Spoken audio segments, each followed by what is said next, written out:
Hey everybody, I'm Chef Tom with allthingsbbq.com, and this is Green Chile Chicken Enchiladas. Well, today in preparation for Cinco de Mayo, we're making some enchiladas on the grill.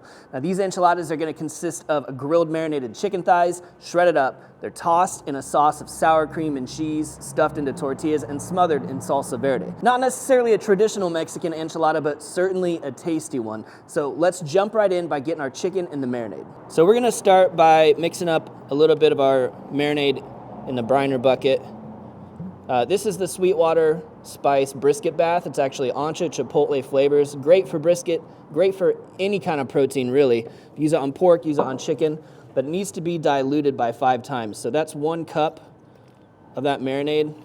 We're gonna add 5 cups of water. Certainly don't wanna leave any of that goodness behind. So we'll rinse out the bottle. All right, that's pretty close to 5 cups all day. Make sure that that's all mixed up. And then we're just gonna come right in here with some boneless, skinless chicken thighs. Now these don't need to marinate for real long. About 45 minutes to an hour will be great, which is fine because we've got some work to do on our salsa verde. So here's a quick look at all the ingredients for our salsa verde. We've got a pound of tomatillos that have been husked and rinsed. We've got a couple of Anaheim peppers, a couple jalapenos, some cilantro, garlic, and onion. So all of this minus the garlic and the cilantro is going to go on the grill just to get a little bit of char, start to soften up some of these veggies, and then we'll put it all together in the blender. So let's head over to the grill. Today we're grilling on the Yoder Smoker's YS640S pellet grill, running at 450 degrees with our competition blend pellets of pecan and cherry. Now we're all set up for direct grilling. We've taken the door out of our 2-piece diffuser. Alternatively, you can take the entire diffuser out, but we want to make sure we've got direct flame onto our peppers, our onions, our tomatillos. So we're just going to start loading stuff up in here. We want to get a good amount of char on our peppers, but mostly it's important you get the skins just to kind of release from the surface. My onions, I'm not so concerned about getting a lot of char on. We just want those to soften up a little bit, take on a little bit of color. Tomatillos, we'll try to get close to the flame. And we can close up the grill for this part of the cook. All right, we're getting some good color on our tomatillos, on our peppers, rolling things around. Try and brown these up fairly evenly. Again, onions I'm not quite as concerned about. We just want them to soften up a little bit. Peppers though, we really need these to get charred on the surface, just like this. You see how that skin is starting to pull away from the pepper right there? That's what we're looking for. So that's why we're gonna try and achieve that on all sides. This guy is ready to come off, so we're gonna actually move this over into a plastic bag where it can steam for about 10 minutes to really help that skin come off of there. Jalapenos need just a little bit more, as well as this last Anaheim. These tomatillos, however, they're starting to soften up. We've got good color on them, so we're gonna go ahead and pull these off.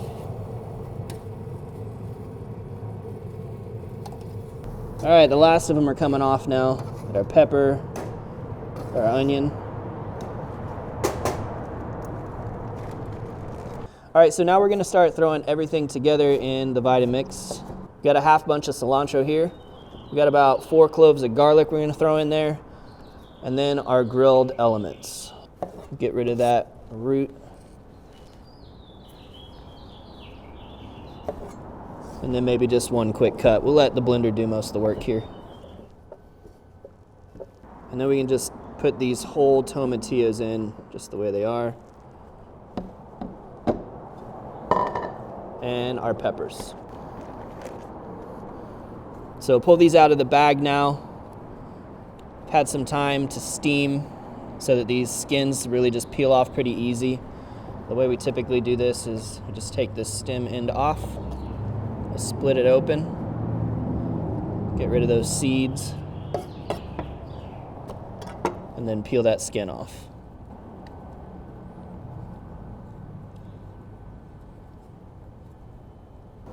Give those a quick chop, and they'll be ready to go into the blender. So you get rid of this papery skin that's on the surface. It's not necessarily the best texture. You can see it really doesn't break down. And then you're left behind with the smoky, tender flesh of the peppers. and that's why we do the fire roasting treatment. We're gonna do the same thing with our jalapeno.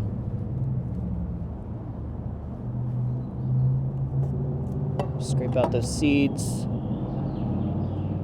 peel off that skin. And then we're gonna hit it with just a little bit of our Jacobsen kosher sea salt. Just a little to get it started. We'll taste it after we blend it. All right, so fire up the Vitamix and just break this down until it's nice and smooth.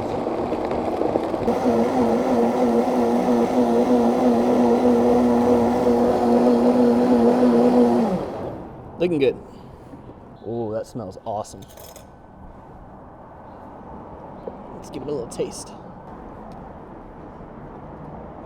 Oh man, so tangy from those tomatillos.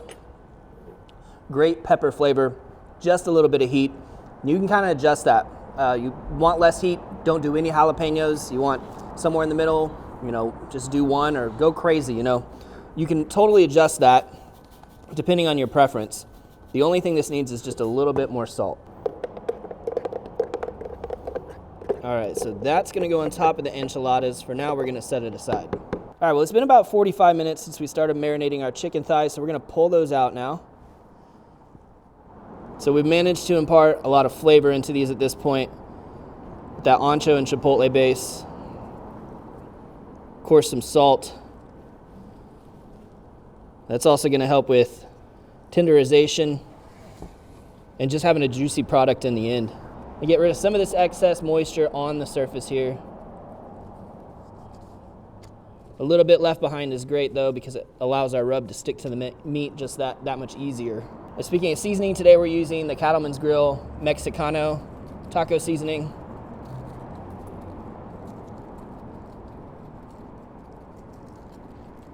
We get more chili flavor out of our taco seasoning here, as well as some cumin, some other great spices and flavors going on in there.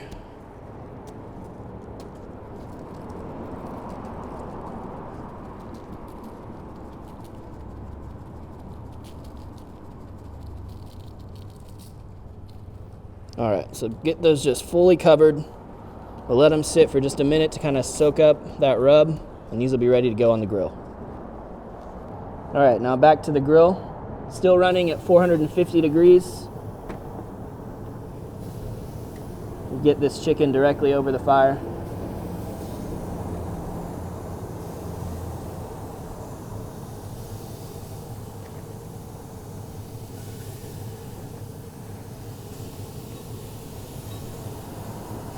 We're gonna let that take on a little bit of color and start to climb on the internal temperature.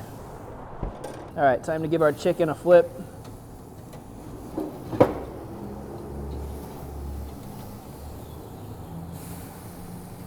Nice little bit of char on there. We're gonna keep cooking these until the internal temperature on them gets to about 175 Fahrenheit. All right, so let's close this up and let them cook. All right, chicken's come up to temp, 175, so we're gonna pull it off here.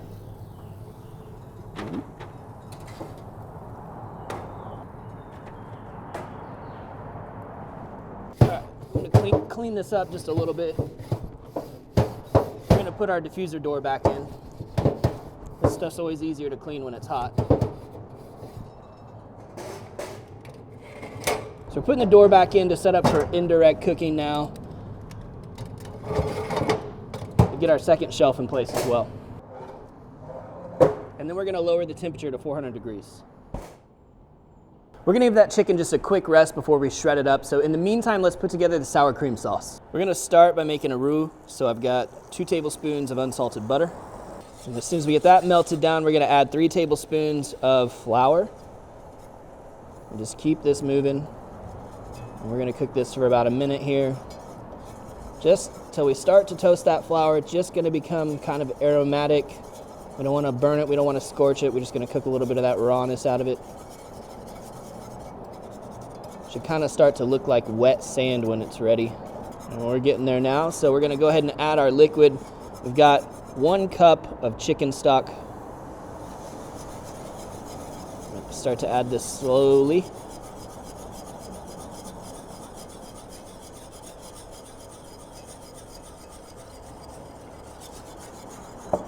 bring the heat up a little bit. Medium high, we want to bring this up to a simmer. We got the full simmer going now, so we're going to add a half cup of sour cream, whisk that in.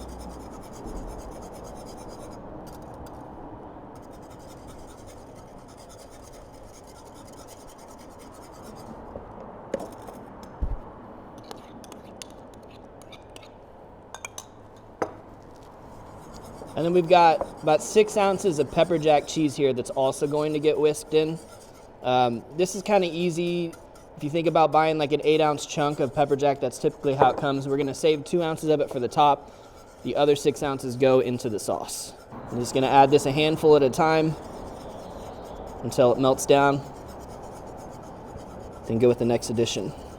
Sauce is already nicely thickened, so we really don't have to let it simmer much beyond melting the cheese.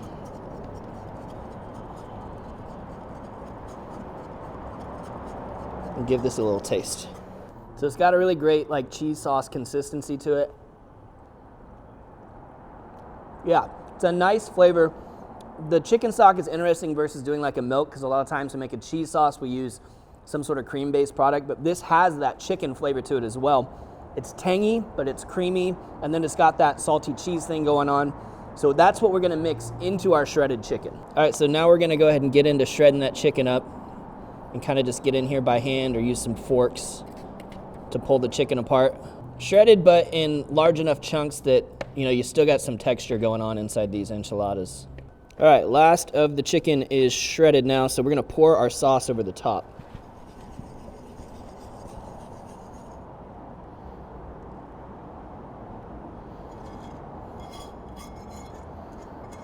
And now we've got all these like little nooks and crannies inside of the chicken that this sauce can kind of just stick itself to when the chicken starts to soak up the sauce. So that right there is what's going inside our tortillas for the enchiladas, but let's just give it a taste first. Oh man, it's so creamy.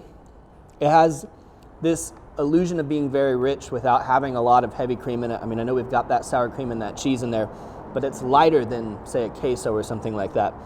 It really is more of a base that just adds a ton of flavor around that already delicious chicken, which has great texture on it. So I think this is good to go. Now we're ready to assemble these enchiladas. Before we do that, we gotta get a little bit of our salsa down here in our pan. Now you could cook these in just about anything you like. You know, a baking dish, like a 9x13 or something will work great, but I know in the barbecue world, a lot of you guys already have these disposable foil pans hanging around. So that's what we're gonna cook this in today. Just a thin layer on the bottom, and we'll start stacking them on top. I'm gonna take about a 1/4 cup of our filling, put it down inside our flour tortillas. We'll wrap those up. Again, we're not going super traditional with the flour tortilla, but it really holds up to this filling, so I like that.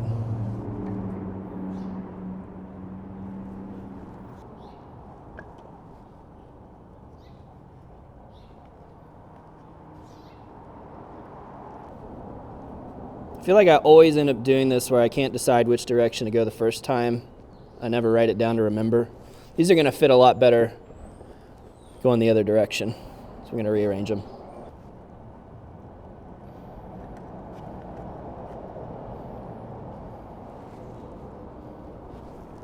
All right, so now that they're all set in place, we're going to top them off with our salsa verde.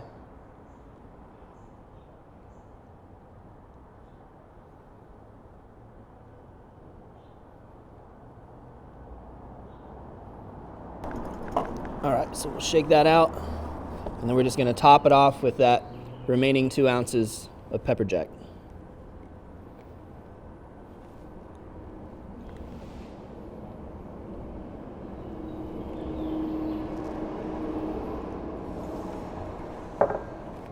Good to go. All right, back to the Yoder now. We're gonna slide this in on the second shelf. And you'll remember that we set the temperature to 400 now. We're just gonna let this cook away for the next probably 45 minutes or so. We should start to see some bubbling going on, a little bit of browning and melting on top. All right, guys, it's been just over 45 minutes now. You can see that we're bubbling all the way in the center. We've got browning around the edges, cheese is melted on top. our enchiladas are ready to come off. All right, these have sat for about 5 minutes, still really hot, but we're ready to plate them up.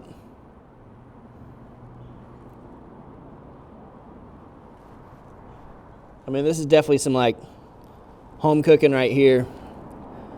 Not gonna fancy it up much, but we'll put a little queso fresco on top just for that salty, fresh flavor. We got a little extra sour cream down there and some more hot sauce on the side. Let's get a bite. Oh man. That is so creamy on the inside, that sauce. Just fantastic. Chicken's got great texture to it because we put that char on the outside of it, because we didn't shred it super fine. Man, that salsa verde. Over the fire, you get the smokiness of it. So tangy, mild heat to it. This is just like pure comfort food to me. It's so delicious, you kind of just want to dig in. You have to remind yourself to stop and appreciate all of these elements that we've created and how they come together to contrast and complement one another. So thank you guys so much for watching. Be sure to check out allthingsbbq.com for all the products featured in today's video. If you enjoyed the recipe, hit that subscribe button. And if you have any questions or comments, or there's anything you'd like to see me cook, let me know in the comment section down below, and let's be good to one another. For more recipes, tips, and techniques, head over to allthingsbbq.com/thesauce. All things barbecue, where barbecue legends are made.